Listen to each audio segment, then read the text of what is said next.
Celtic gods, gods of ancient Sumer. All of them existed, and it's not just myth or rumor. Greek gods, Hindu gods, all gods in relief. Weave a magic tapestry of... Night Dreams Talk Radio, After Dark, wants to give a big shout out to all the truckers that listen to our show. You can advertise your business on Night Dreams Talk Radio, and you will be heard worldwide. Why not contact us at nightdreamstalkradio@gmail.com. Do you have a paranormal story you want to share on Night Dreams Talk Radio? You could be a guest. Email us at nightdreamstalkradio@gmail.com. You're listening to Night Dreams Talk Radio After Dark with our host, Gary Anderson. And we're talking about time travel and all that with Tim Swartz tonight on Night Dreams Talk Radio After Dark. Hey, make sure you tell your friends about us. You can find us again at www.nightdreamstalkradio.com or maybe one of your favorite apps. Anyway, Tim, let's get back into time travel. What got you, I know you took over writing the book on time travel, but what's your honest feeling about time travel? Well, you know, it has changed over the years. One of my favorite stories that I have run across while putting these books and other publications together is the whole idea of time slips. And if your listeners aren't familiar with time slips, a time slip is where somebody will suddenly find themselves, at least their perception is that they have left their time and have gone into another. They can be walking down the street, and all of a sudden, the concrete sidewalk underneath their feet changes to brick. The cars on the road disappear to be replaced by horse-drawn buggies. A lot of people they'll be able to smell the air. If they reach out and touch, say, like a metal gate or something, they can feel it. They can hear things. Sometimes they're even able to interact with people in these time periods. As time has gone by, I've wondered whether all of these are the result of time travel, because naturally you hear these stories and you're really left with the impression that these people really did travel in time, and sometimes because there's one story that took place in March of 1959 in let's see, it would have been Wyoming, where a couple they were traveling from Denver to Cheyenne, and in this trip they got caught up in a blizzard. So they were looking for a place to stop, and when they did, they pulled up in front of a restaurant that was basically empty except for a couple of diners and the staff. It said that the young women were dressed in long white dresses with black and white aprons, and they served them great food, and at the end they were only charged $9 for the entire meal. So they were so impressed by this great and quaint restaurant that the next time they came back around, they intended to stop at this restaurant, but there wasn't a restaurant there. It was just a vacant lot. So they went across the street. There's a hamburger joint there, and they spoke to an old man who was there, and this guy told him that that restaurant had burnt down years before. and that lot had been vacant for years. So, I mean, that sure sounds to me like a time travel type of experience. Though I do find it odd that considering the differences in money between 1959 and whenever that restaurant existed, that you would have thought that somebody would have noticed that hey, this money you just paid me with doesn't look real.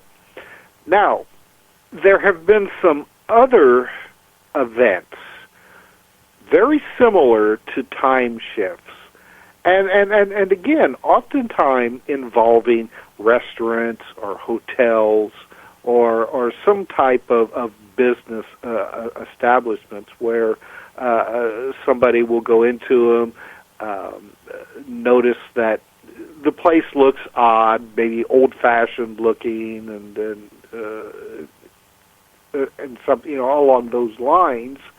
And then later they come back and find that there's nothing there. Again, it's either a different building or a vacant lot. However, when they go and look into the history of the area, they find that nothing ever existed like that place was at that location.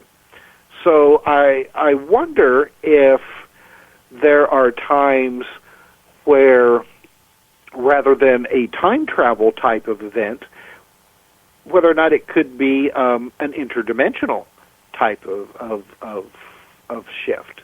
I pretty much accept the theory that there are an infinite number of realities in this universe, reality, or whatever, and that probably the alternate realities that are closest to our own are fairly similar to this one, but maybe the further out you get, and I'm using basically analog terms to try to describe what would almost amount to be like a digital type of universe. But the further out that you would get, the more changes and differences that you would find. So if you manage to find yourself in a universe quite a distance away from our own, possibly that reality would be almost unrecognizable to us. The world would be run by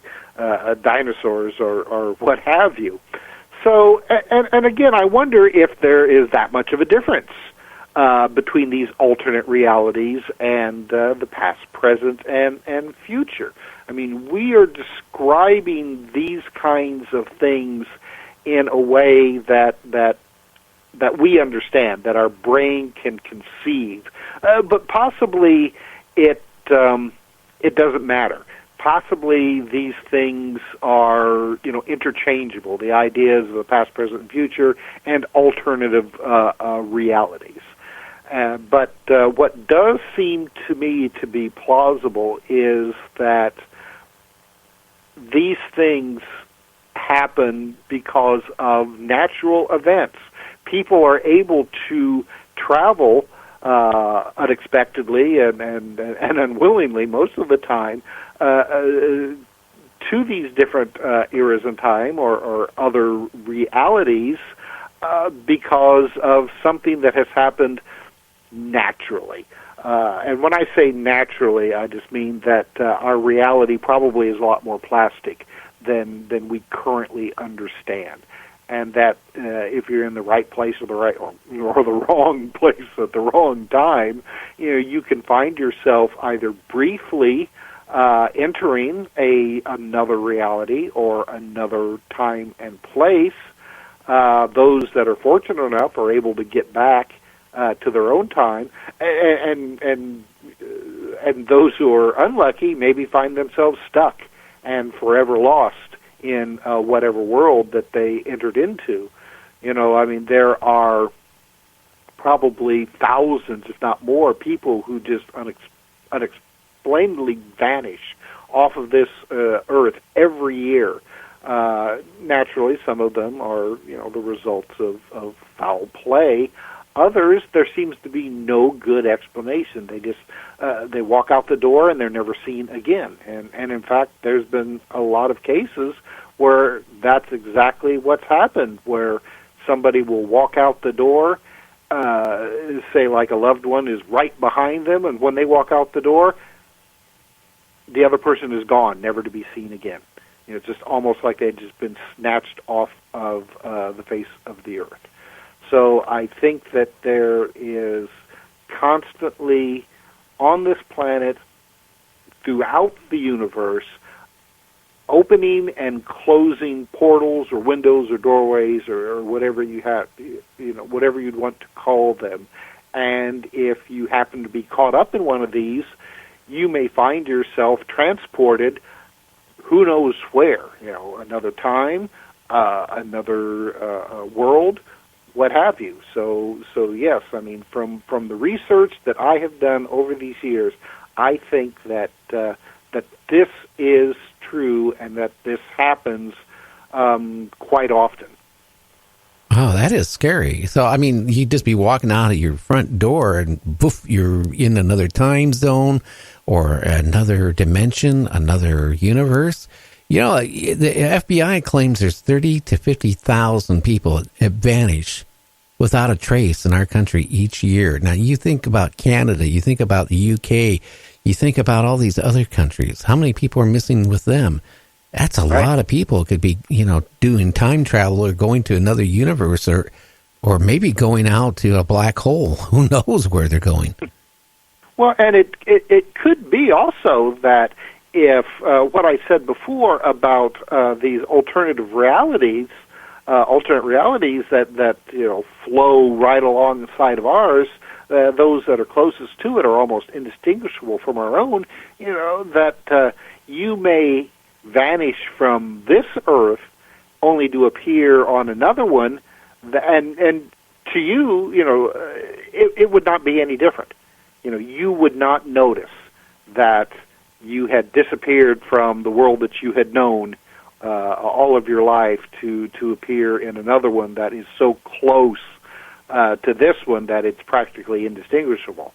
Now, to your loved ones, that you vanished right in front of their eyes, and that's pretty traumatic. But you'd never know that because, as far as you're concerned, you're continuing on with your life in a world that looks absolutely the same. There may be some differences. That may be, that whole Mandela effect that we talked about on a previous episode. It may be because not that something happened to the world around you, but that at some point in your life, you walked into your bathroom and accidentally fell into another reality. Oh yeah. Now, James, do you have a question on this? Yeah, I do. I'm curious, Timothy, that Mandela effect, do you think, because my kind of theory is I think it's a side effect of maybe our government's been time traveling, and every time, it may change things, because I got to tell you, there's things that I know that I have seen, especially a couple of them, especially the Monopoly guy with the eyepiece, and that's never happened. So that really blows my mind, and there's other things, and especially with movies, too. What's your take on that? Yeah, that's it's interesting, and it's something that I've done quite a bit of research on whether or not it's like I said before, whether or not it's a personal event or if multiple other people like you talk about the Monopoly guy that you thought all these years had a monocle, and come to find out that he didn't. I'm like you. I mean, I